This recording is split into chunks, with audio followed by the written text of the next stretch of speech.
প্রিয় দর্শক, আসসালামু আলাইকুম। আশা করি আপনারা সকলে ভালো আছেন, আমিও ভালো আছি। প্রিয় দর্শক, এই যে বিএনপি এবং অন্যান্যরা যে আওয়ামী লীগের মতোই বয়ান টয়ান ছাড়তাছে মুক্তিযুদ্ধের বিষয়ে, এগুলি আসলে খুবই দুঃখজনক এবং প্রমাণ করে যে ভারতের দালালি এবং ভারতের তাবেদারি এগুলি আসলে প্রমাণ করে। কারণ দেখেন, আমরা কি এই বয়ানগুলি শুনি না? এগুলি কি মিথ্যা কথা? যে আওয়ামী লীগের আমলে তো আমরা অবশ্যই শুনছি যে আপনার এই যে মুক্তিযুদ্ধ মুক্তিযুদ্ধ কিছু হইলেই কোনো সদুত্তর নাই কোনো একটা বিষয়ের। কথায় কথায় খালি মুক্তিযুদ্ধ মুক্তিযুদ্ধ, অপ্রাসঙ্গিক। মুক্তিযুদ্ধের আলাপ যেখানে উঠবে সেখানে তুমি বলো, কিন্তু অপ্রাসঙ্গিক খালি মুক্তিযুদ্ধ খালি মুক্তিযুদ্ধ। তো এই ইস্যুগুলি বিএনপিও এখন সেই আচরণের দিকেই যাইতেছে। বিএনপিকে যখন বলবেন যে ভাই আপনার লোকেরা চাঁদাবাজি করতেছে কেন, হ্যানত্যান, ওই জায়গায় অন্যায় হইতাছে, ওই জায়গায় এই অন্যায়, তখন বলবে যে মুক্তিযুদ্ধ স্বাধীনতা বিরোধী। তো এই একটা অবস্থা। অর্থাৎ বিএনপি এখন তার কোনো আসলে কি বিএনপির কোনো রাজনৈতিক ন্যারেটিভ নাই, বুঝছেন? বিএনপি আওয়ামী লীগের চেয়েও দুর্বল একটা দল, এটা সত্য। আওয়ামী লীগ খারাপ, বিএনপি ভালো না। বিএনপি খারাপ না, বিএনপি আসলেই তাদের ভিতরে ভালো লোক আছে, অনেক ভালো মানুষ বিএনপিতে আছে, এটা সত্য। কিন্তু তাদের রাজনৈতিক দুর্বলতা আছে, ন্যারেটিভ নাই, নিজস্ব কোনো রাজনৈতিক কোনো ন্যারেটিভ নাই তাদের।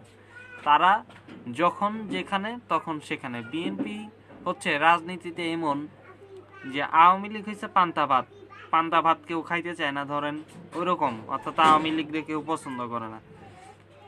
এখন জামাত এই মুহূর্তে যদি চিকেন বিরিয়ানি হয় রাজনীতিতে, তাহলে বিএনপি হচ্ছে খিচুড়ি, ডাল খিচুড়ি। অর্থাৎ বিএনপির ভিতরে সব ফর্মুলা আছে, বুঝছেন?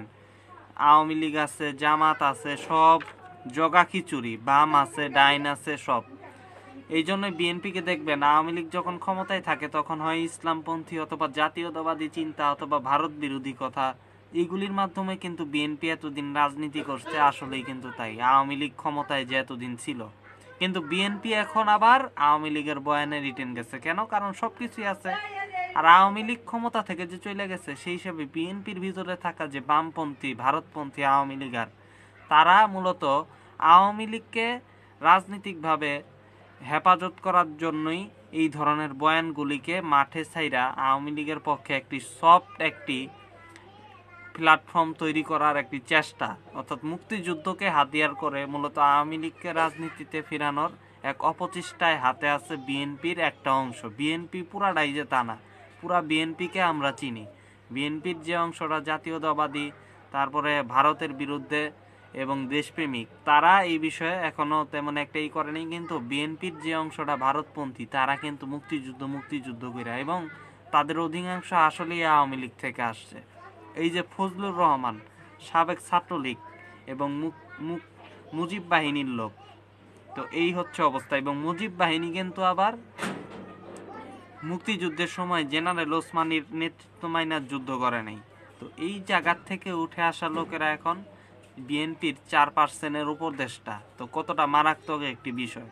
তো সেই অবস্থা হচ্ছে বিএনপির, অর্থাৎ জগা খিচুড়ি মার্কা সাবেক ছাত্রলীগ, সাবেক বাম, সাবেক ডান কিংবা সাবেক জামাত, এইগুলি দিয়ে বিএনপিতে এখন মিশ্র একটা পরিস্থিতি একটা। তো একেবারে বেড়াচেরা অবস্থা। তো সেই অবস্থাতেও এখন বিএনপি মুক্তিযুদ্ধের ইস্যু নিয়ে সামনে আসছে। তো এটার অর্থ কি?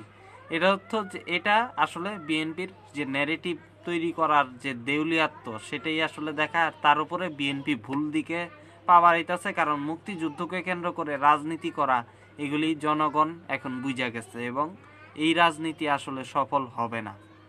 এটাই আমি বিএনপির প্রতি পরামর্শ রাখি। এর জন্য বিএনপিকে বলবো এই রাজনীতি বাদ দিয়ে বাস্তববাদী রাজনীতি আপনারা করেন। আপনাদের উপরে যে প্রশ্নগুলি উঠতেছে, এই প্রশ্নগুলির সদুত্তর আপনারা দেন। 71 নিয়ে, 71 অবশ্যই যুদ্ধ হয়েছে, স্বাধীনতা হয়েছে, বাংলাদেশ হয়েছে, কিন্তু সেটাকে কেন্দ্র করে কথায় কথায় 71 71 এগুলি বাদ দিয়ে সঠিক রাজনীতিতে আসেন, বাস্তবতার চিন্তা করেন, এটাই বাস্তবতা। তো প্রিয় দর্শক, আজকে এই কথাই ছিল। আল্লাহ হাফেজ।